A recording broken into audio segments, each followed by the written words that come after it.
Have you ever wondered why the humanitarian crisis in Gaza continues to escalate? The situation in Gaza is dire. Every day, civilians are caught in the crossfire of escalating violence. Homes are demolished, hospitals are overwhelmed, and the basic necessities of life like food and clean water are in short supply. The recent developments have pushed this long-standing crisis to an alarming level. The primary fuel for this escalating violence? International arms transfers to Israel. These transfers have armed a conflict that has resulted in thousands of civilian casualties, most of them women and children.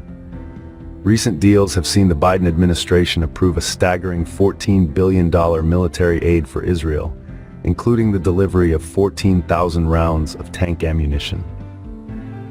This crisis is not just a result of internal conflict, but is also fueled by international actions such as arms transfers. The continuation of such actions only serves to exacerbate the violence and suffering in Gaza, creating a humanitarian crisis of unimaginable proportions. Let's delve into how international arms transfers to Israel play a role in this crisis. In recent times, several significant arms deals with Israel have been made, igniting a wave of criticism and concern. The U.S. administration under President Joe Biden, for instance, approved a staggering $14 billion in military aid for Israel. This included the delivery of 14,000 rounds of tank ammunition worth nearly $106 million, bypassing Congress in the process. Turning our gaze to Europe, the German government was reported to be considering an Israeli request for approximately 10,000 precision-guided 120mm tank shells. All involved agencies gave their approval to this request, and German Chancellor Olaf Scholz hinted at the possibility of more arms deliveries in the future. Such deals are not simply transactions. They have profound implications on the ground. Critics argue that these arms transfers are in violation of human rights laws and are fueling the crisis in Gaza. The continuous support of Western governments, both in terms of arms and funds, is seen as a driving force behind the escalating violence in Gaza. Furthermore, these arms transfers are not only exacerbating the conflict, but are also contributing to a dangerous disregard for international humanitarian laws and norms.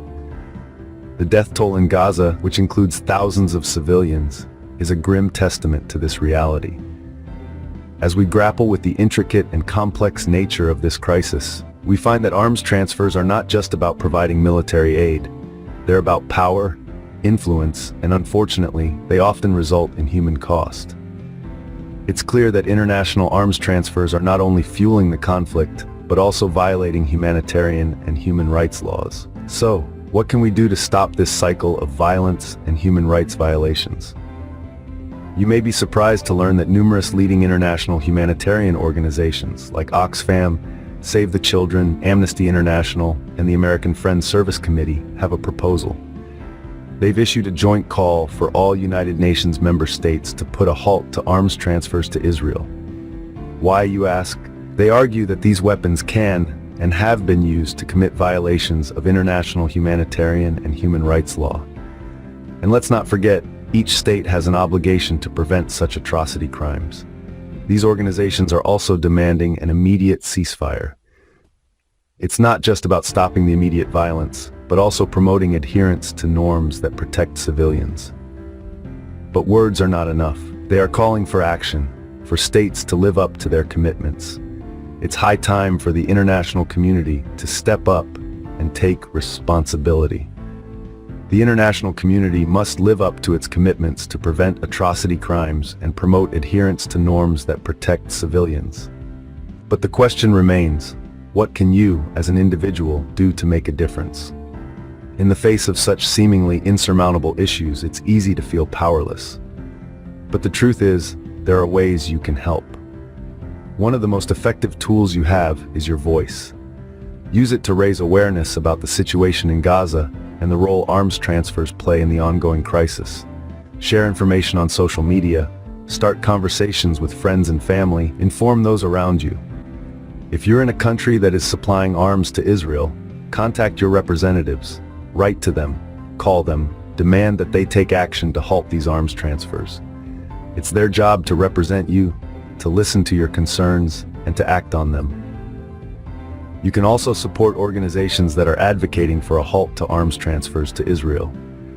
Organizations like Oxfam, Save the Children, and Amnesty International are doing vital work in this area. They need your support, be it through donations or by helping to amplify their message.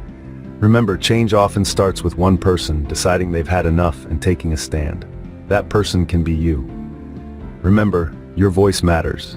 Together, we can make a difference and help end the humanitarian crisis in Gaza.